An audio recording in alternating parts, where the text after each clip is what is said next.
Somatic disorder मानसिक स्वास्थ्य विकार है ये। और इसमें क्या होता है वही आज हम देखेंगे, बिना बीमारी के ही लक्षण दिखने लगते हैं शरीर में, चाहे कुछ हो या ना हो, लेकिन महसूस होता है कि मेरे सर में दर्द हो रहा, पेट में दर्द हो रहा, मुझे अल्ट्रासाउंड कराना चाहिए या मुझे ऑपरेशन की ज़रूरत है, जबकि ऐसी कोई भी प्रॉब्लम नहीं होती। तो ऐसा क्यों होता है वही आज हम देखेंगे। तो देखिए, साइकोसोमेटिक डिसऑर्डर क्या होता है, एक साइकोलॉजिकल कंडीशन होती है, यानी कि एक दिमागी तरीके का विकार होता है, परेशानी होती है, जिससे कि ऐसा लगता है कि उसको क्या हो रहा है, शारीरिक लक्षण आ रहे हैं, कुछ ना कुछ तो हो रहा है बॉडी के अंदर, जबकि उसको कोई भी ऐसी मेडिकल प्रॉब्लम नहीं होती, कोई भी शारीरिक बीमारी नहीं होती, लेकिन उसको ऐसा महसूस होता है बिना किसी बीमारी के। ठीक है, it can affect almost any part of the body. ये जो होता है बॉडी के किसी भी पार्ट में हो सकता है, उसको किसी भी पार्ट की प्रॉब्लम महसूस हो सकती है इस तरीके के जो लोग होते हैं। ठीक है, और इसमें क्या होता है, पीपल विद दिस डिसऑर्डर, जो भी लोग इस वाली प्रॉब्लम से ग्रसित होते हैं, जिनको ये वाली परेशानी होती है, तो उनको ऐसा लगता है फ्रीक्वेंट मेडिकल अटेंशन, वो काफ़ी मेडिकल अटेंशन उनको रहता है, बार बार वो डॉक्टर के पास जाएंगे,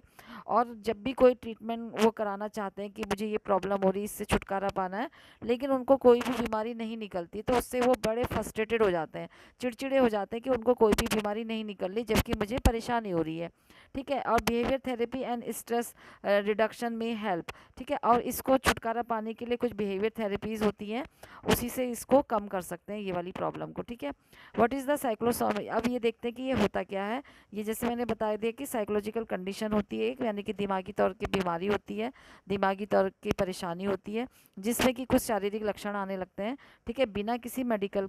बीमारी के, यानी कि किसी भी हेल्थ इश्यूज़ के बिना ही उसको ऐसे लक्षण लगते हैं बॉडी में। ठीक है, और ये कंडीशन जो होती है, इसमें क्या करता है इंसान, एक्सेसिव थॉट, यानी कि बहुत ज़्यादा सोच विचार करने लगता है, इसके बारे में बहुत ज़्यादा कंसर्न हो जाता है, बहुत ज़्यादा अवेयर हो जाता है, उसका ध्यान ज़्यादातर अपनी ही बॉडी में रहता है कि मुझे ऐसा क्यों हो रहा है, किस लिए हो रहा है, ये लक्षण क्यों आ रहे हैं। तो इससे क्या होता है, उसकी जो दिनचर्या होती है वो डिस्टर्ब हो जाती है, यानी कि जो डेली रूटीन के काम होते हैं वो उसमें इसका असर पड़ता है। ठीक है, पीपल विद साइकोसोमेटिक डिसऑर्डर जो होता है, जिनको ये वाली प्रॉब्लम होती है, साइकोसोमेटिक डिसऑर्डर इसको बोलते हैं। इसमें क्या होता है कि ये जो होता है पीपल जो होता है, इसको वो एक्सेप्ट नहीं कर पाता है कि उसको क्या है, ये वाली साइकोसोमेटिक डिसऑर्डर है, यानी कि उसको कोई मानसिक तरीके की प्रॉब्लम हो रही है, तभी उसको ऐसा लग रहा है, जबकि कोई बीमारी नहीं है। वो इसको जल्दी से महसूस मतलब एक्सेप्ट नहीं कर पाता है अपनी साइकेट्रिक डिस्ट्रेस को। ठीक है, उसको बल्कि उसको ये लगता है कि उसकी जो ये बीमारी है, ये प्रॉब्लम है, वो किसी ना किसी मेडिकल कंडीशन की वजह से उसको हो रही है, कोई ना कोई तो बीमारी है जिसकी वजह से उसको ये वाली प्रॉब्लम हो रही है। They tend to visit health care provider, तो वो क्या करते हैं, बार बार हेल्थ केयर यानी कि जो डॉक्टर्स होते हैं उनके पास जाते हैं बार बार, और वो ट्रीटमेंट के लिए चाहते हैं कि उसका ट्रीटमेंट हो, उसके बारे में वो उनसे बात करते हैं। ठीक है, but not receiving a diagnose, लेकिन कोई भी उनको डायग्नोज नहीं मिल पाने की वजह से वो काफ़ी फ्रस्ट्रेटेड हो जाते हैं, चिड़चिड़े हो जाते हैं और डिस्टर्ब हो जाते हैं। जैसे कि उनको लगता है ये डॉक्टर तो मेरी प्रॉब्लम ही नहीं समझ पा रहा, मुझे तो इस डॉक्टर को तो कुछ आता ही नहीं, कहीं और डॉक्टर के पास जाएं, ऐसा उनके दिमाग में आने लगता है। तो वो काफ़ी फ्रस्ट्रेटेड और डिस्ट्रेस हो जाते हैं, यानी कि डिस्टर्ब हो जाते हैं उनकी लाइफ। जो साइकोसोमेटिक डिसऑर्डर होता है एक मतलब कभी कभी जो होता है ये इसमें इसको और नामों से भी जाना जाता है। साइकोसोमेटिक डिसऑर्डर को जो होता है जो सिम्टम, ये सोमेटिक सिम्टम डिसऑर्डर भी बोलते हैं, सोमेटिक सिम्टम भी बोलते हैं, और या सोमेटिक प्रॉब्लम भी, सोमेटिक पेन भी इसको बोल सकते हैं। ठीक है, और इसके ये जो ये होता है, ये कितना आम होता है, कितना कॉमन होता है, how common is somatic symptom disorder, कितना ये होता है। कम से कम ये जनरल जो पॉपुलेशन होती है उसमें से, जनरल पॉपुलेशन से जो कुछ लोग होते हैं, जो कि 5 से 7% तक जो लोग होते हैं वो इस वाली प्रॉब्लम से ग्रसित होते हैं, यानी कि इतने लोगों में ये कॉमन हो सकती है। ठीक है, और for reason that are not understood, और इसमें जो होता है जिसका मतलब उनको ये नहीं पता चलता कि ये किस रीजन से ये प्रॉब्लम हो रही है, और कारण तो पता नहीं चलता, लेकिन उन्हें लगता है कि उन्हें कोई ना कोई प्रॉब्लम है। और इसमें ज़्यादातर जो होती है वो वुमेन अफेक्टेड होती हैं, 10 गुना ज़्यादा ये वुमेन को होता है in comparison to male, male से ज़्यादा, यानी कि जो जेंट्स होते हैं उनसे ज़्यादा ये वुमेन में 10 गुना ज़्यादा होता है। ठीक है, और वो माइट हैव सोमेटिक ये सिम्टम डिसऑर्डर, ये ज़्यादातर जो होता है इसके रिस्क फैक्टर किसको हो सकते हैं, किन लोगों को ये ज़्यादा होता है, तो ये होता है किसी भी ग्रुप में, किसी भी एज ग्रुप में हो सकता है, किसी को भी हो सकता है। ऐसा स्टडीज से पता चलता है कि कुछ ऐसी चीज़ें होती हैं जिसकी वजह से जो पीपल होते हैं उनको ये सिम्टम आते हैं। जैसे जो जो होते हैं जो एकदम कंफ्यूज रह रहते हैं ना, कुछ लोग होते हैं जो काफ़ी कंफ्यूज लेते हैं होते हैं, डिसीजन नहीं ले पाते हैं। तो कम्प्लीटली कंफ्यूज एंड जो डिसऑर्डर लाइफ स्टाइल यानी कि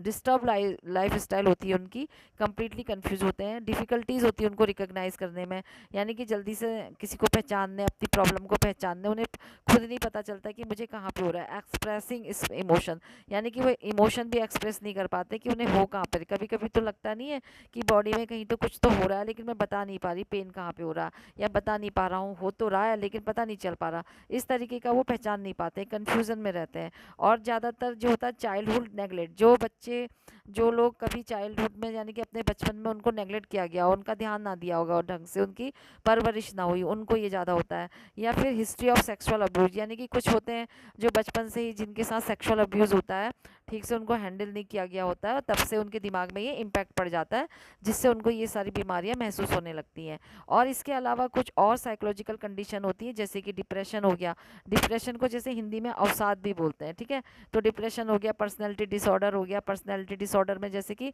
व्यक्तित्व विकार जिसे बोलते हैं ना, पर्सनैलिटी डिसऑर्डर, और ये भी एक साइकोलॉजिकल प्रॉब्लम होती है। और सब्सटेंस अब्यूज़, सब्सटेंस अब्यूज़ में जैसे कि कोई लोग अल्कोहल ज़्यादा लेते हैं, या कुछ ऐसी ड्रग एडिक्शन होता है जिसको कुछ ड्रग ले लेते हैं इंजॉयमेंट के लिए, तो वो उनको ज़्यादा देखने को मिलता है। और फिर है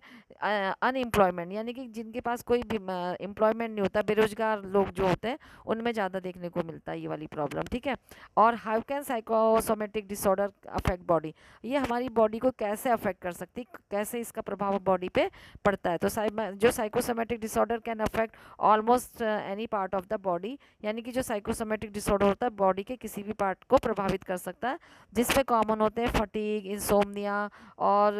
एक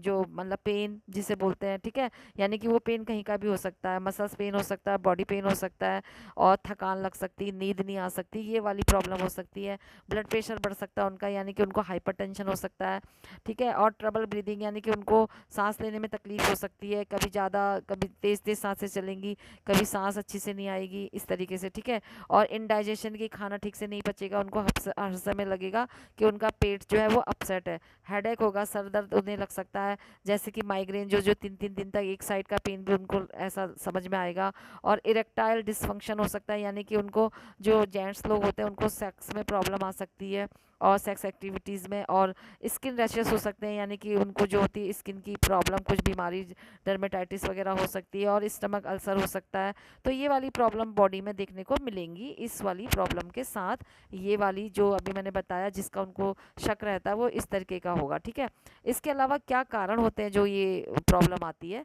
साइकोसोमेटिक सिम्टम क्यों होते हैं, ये साइंटिस्ट जो होते हैं अभी तक इसका कुछ पता ज़्यादातर नहीं लगा पाए, इसलिए जो पहला सिम्टम, पहला जो होगा अननोन होता है। उसके अलावा ये ट्रस्ट किया गया है, यानी कि ये माना गया है कि कुछ जो बॉडी होती है उसमें जब स्ट्रेस की वजह से कुछ हार्मोन रिलीज होते हैं, कुछ केमिकल रिलीज होते हैं, जिसके कारण से क्या होता है कि डिसफंक्शन हो जाता है, और डैमेज और डिसफंक्शन, यानी कि नुकसान हो सकता है बॉडी का, और बॉडी में कमजोरी आ सकती है। तो उन लोगों को उसके ये एक कारण माना जाता है। और इसके अलावा क्या सिम्टम हो सकते हैं बॉडी में, लक्षण क्या क्या आएंगे इसमें, पेन हो सकता है, स्टमक एक हो सकता है, दर्द हो सकता है पेट में, ठीक है। और इसमें ज़्यादातर एंग्री हो जाएंगे, गुस्सा आ जाएगा, चिड़चिड़े होंगे, क्योंकि उनको ऐसा लगता है कि क्योंकि अब उनको ये लग रहा है कि हमारी जो मेडिकल प्रॉब्लम है वो मिल नहीं पा रही है, कोई उसको ढूंढ नहीं पा रहा कि मुझे है क्या, जबकि मुझे है, ये लोग डॉक्टर इतना नहीं पकड़ पा रहे हैं, तो इसलिए उनको ऐसा फील होता है, तो वो काफ़ी चिड़चिड़े हो जाते हैं, ठीक है। और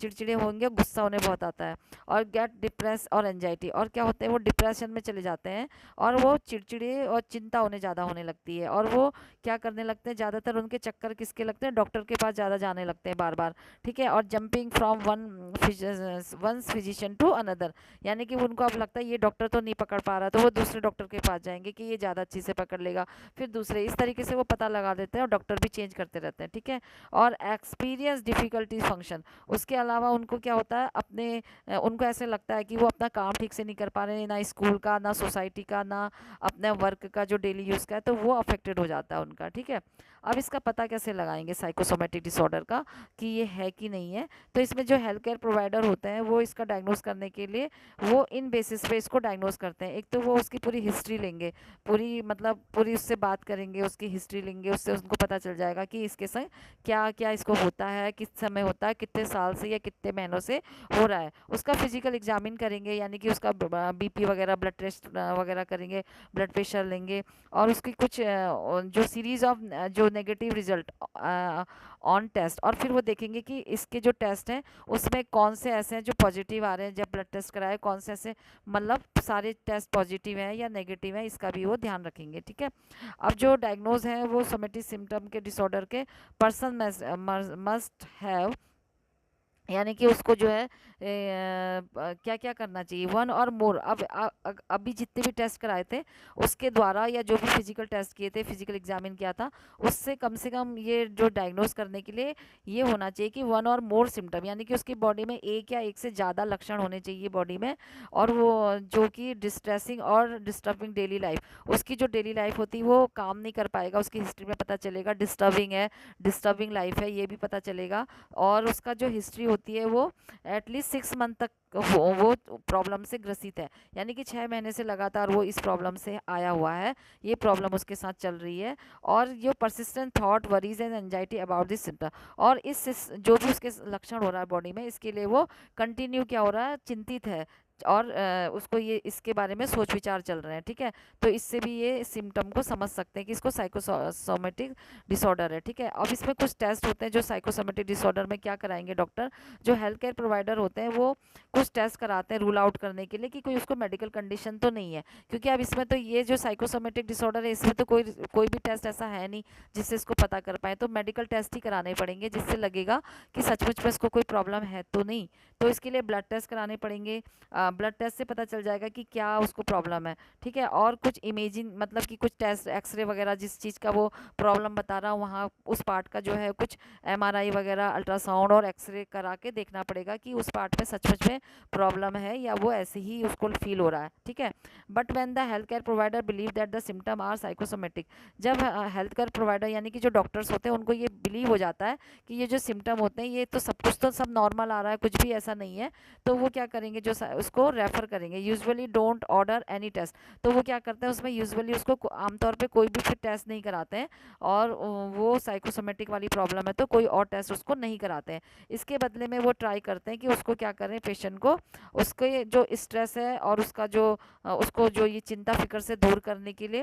और उसका खर्च भी ना हो ज़्यादा, तो अननेसेसरी उसको टेस्ट और कोई भी प्रोसीजर उसको नहीं करवाते हैं। ठीक है, और इसको मैनेज कैसे करेंगे, ट्रीटमेंट कैसे करेंगे इसका। ठीक है, हाउ आर साइकोसोमेटिक पेन, और अगर साइकोसोमेटिक दर्द हो रहा है उसको और सोमेटिक सिम्टम आ रहे हैं बॉडी के अंदर, तो उसके लिए जो होता है सेवरल ट्रीटमेंट कैन हेल्प, बहुत सारे ट्रीटमेंट ऐसे हैं जो पेशेंट को साइकोसोमेटिक डिसऑर्डर से प्रिवेंट कर सकता है, बचा सकता है। इसके अंदर एक कॉग्निटिव बिहेवियर थेरेपी होती है, इसके अंदर जो होता है साइकोलॉजिस्ट होते हैं जो वो इसमें ऐसी थेरेपी देते हैं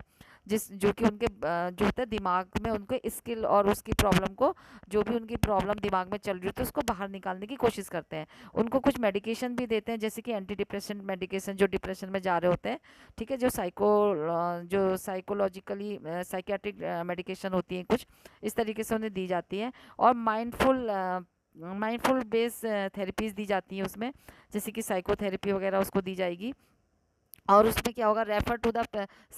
जो स्पेशलिस्ट इन मेंटल हेल्थ, और अगर उनको लगता है कि इसमें कोई और हेल्थ डिजीज कंडीशन तो है नहीं, इसको तो साइकोसोमेटिक डिसऑर्डर है, तो वो उसको क्या करेंगे, जो मेंटल हेल्थ वाले स्पेशलिस्ट हैं, जैसे कि उसमें साइकोलॉजिस्ट आ जाते हैं और साइकियाट्रिस्ट आ जाते हैं, उनके पास उनको आगे के लिए भेजेंगे काउंसलिंग के लिए और ये जो थेरेपीज़ वगैरह के लिए। ठीक है, और रेगुलर कॉन्टैक्ट में रहेंगे जो भी प्राइमरी केयर प्रोवाइडर है, तो वो उसको उस पेशेंट को फॉलो अप कर देंगे। जो भी उसके पहले जो फर्स्ट डॉक्टर है उससे वो बोल सकते हैं कि वो उसको फॉलो अप में रहे, उसको बार बार चेकअप कराए अगर उन्हें किसी भी तरीके की प्रॉब्लम लगती है, तो यानी कि वो मिलने आ सकते हैं, एडवाइस ले सकते हैं। अब इससे बचाव क्या करेंगे, तो how can prevent psychosomatic disorder, इसको कैसे बचाया जा सकता है, तो कुछ ऐसी स्ट्रेटजीज बनाएंगे जो कि क्या करेगा कि उनके जो चिंता फिक्र है उसको दूर करेगा, उसको मैनेज करेगा, उसको कम करेगा। ठीक है, तो ये हेल्प करेगा उनके जो भी वो इसमें क्या करेंगे, ऐसा साइकोसोमेटिक डिसऑर्डर को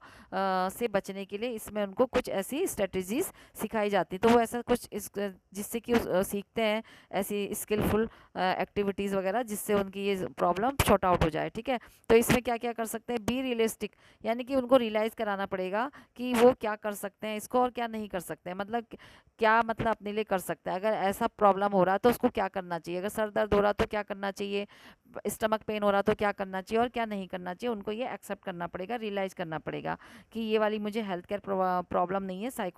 साइकोसोमेटिक डिसऑर्डर है, तो अगर मैं ऐसा करूँगा या करूँगी तो ठीक हो जाएगा। जस्ट उनकी काउंसलिंग गाइडेंस से भी ये सॉर्ट आउट हो सकती है। और उसको एक्सरसाइज करने के लिए ज़्यादा उसको एक्सरसाइज करनी चाहिए डेली रूटीन में, और उसको इनफ अपनी नींद पूरी लेनी चाहिए, उसके लिए इस चीज़ का उसको एडवाइस देनी पड़ेगी। और वो ज़्यादा से ज़्यादा जर्नल यूज़ करें, यानी कि वो अपने अवेयरनेस बढ़ाने के लिए कुछ ऐसी मैगजीन्स वगैरह देखें जिससे कि उसकी जो थॉट और जो फीलिंग होती है वो चेंज हो, उसके बारे में उसको ज़्यादा नॉलेज हो। एंड रिपीट, जो अल्कोहल वगैरह, जो ये स्मोकिंग है, अल्कोहल है, उसको लिमिट करना चाहिए। अगर वो अल्कोहल लेते हैं तो उसको कम करना चाहिए, अगर छोड़ सकते हैं तो बहुत अच्छी बात है, और स्मोकिंग को बंद कर देना चाहिए। ठीक है, एंड मेंटेन हेल्दी डाइट उनको लेनी चाहिए, अपनी बैलेंस डाइट को कंटिन्यू करें, अपने वेट को मेंटेन करें, यानी कि जितना उनकी एज है उस हिसाब से अपना वेट रखें। और कुछ जो होते हैं मीडिएट और प्रैक्टिस करनी चाहिए उनको, मसाज, यानी कि कुछ योगा वगैरह और मसाज रिलैक्सेशन टेक्निक वगैरह यूज़ करनी चाहिए, और मेडिटेशन करना चाहिए। और उसको सपोर्ट फ्रॉम लव वन, और जो भी वो उनके लव वन है, यानी कि जो उनके नियरेस्ट हैं, उनके फैमिली मेम्बर्स हैं, उनको सपोर्ट करना चाहिए इस चीज़ के लिए। उनको हर समय डांटने डपटने या उनको अवॉइड नहीं करना चाहिए, उनको समझाना चाहिए और उनको इस तरीके की काउंसलिंग वगैरह अटेंड करवानी चाहिए, सपोर्ट करना चाहिए। And set limit and reduce pressure on your self, और क्या करना चाहिए कि उनकी जो उनके ऊपर जो होता है दबाव कम करना चाहिए, एकदम से उनको प्रेशराइज नहीं करना चाहिए किसी भी चीज़ के लिए। और इसका जो प्रोग्नोसिस होगी, आउटलुक है, वो मतलब इसका कैसे कैसे हम इसको देख सकते हैं कि इसमें क्या होता है, ये कैसे ठीक हो सकती कि नहीं। तो जो मैनी पीपल होते हैं वो इसके बारे में learn to control and lessen cosmetic pain symptom over time, यानी कि समय के साथ जो होते हैं बहुत से लोग सीख जाते हैं कि उसको किस तरीके से इनको कम करना है, इन सिम्टम को, और कैसे इसको कंट्रोल करना है। ठीक है, तो ये एक पॉजिटिव चीज़ होती है इसको बचाने के लिए। और however without with treatment sorry however even with treatment, ठीक है, कुछ हालांकि ये जो ट्रीटमेंट के साथ जो साइकोसोमेटिक जो सिम्टम होते हैं वो आते जाते रहते हैं, come and go through out अपनी लाइफ। ठीक है, तो वो थ्रू आउट दी लाइफ क्या होते हैं, आते जाते रहते हैं। ट्रीटमेंट लेंगे तो वो चले जाएंगे, और ट्रीटमेंट छोड़ेंगे तो फिर उन्हें महसूस होने लगेगा। तो कुछ लोगों के संग ऐसा भी होता है। अगर इसी के साथ रहना पड़े, इसी के संग जीना पड़े, तो क्या करना चाहिए, तो डायग्नोज विद साइकोसोमेटिक डिसऑर्डर और कंसिडर आस्किंग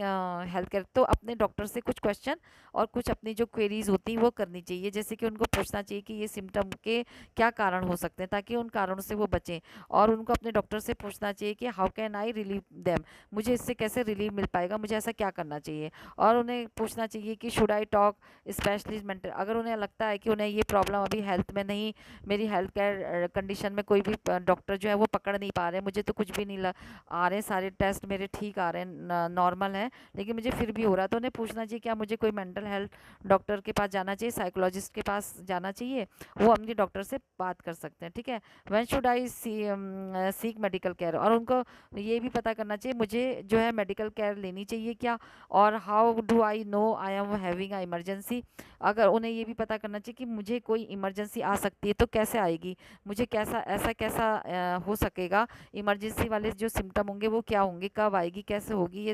ये भी उनको पता होना चाहिए कि वो किस तरीके की इमरजेंसी आ सकती है। और how often should I see my primary care provider, और उनको ये भी जो होता है पता करना चाहिए कि जो उसके प्राथमिक केयर प्रोवाइडर हैं, यानी कि जो डॉक्टर हैं जिनसे वो पहली बार मिले थे, उनको कितने बार उनसे मिलना चाहिए। और how can my family and friend help me, उन्हें ये भी पूछना चाहिए डॉक्टर से कि मेरे फैमिली मेम्बर और मेरे फ्रेंड को ऐसा क्या करना चाहिए जिससे मुझे हेल्प मिल पाए, वो मुझे मेरी हेल्प कैसे कर सकते हैं। तो thank you guys for watching this video, please do like share comment and subscribe this channel, और मिलते हैं नए वीडियो में। तब तक के लिए बने ही रहिए, अपना केयर करिए, अपनी हेल्थ का ध्यान रखिए, और नए वीडियो के लिए रेडी रहिए, और कमेंट में बताइए कि आपको किस तरीके का वीडियो चाहिए।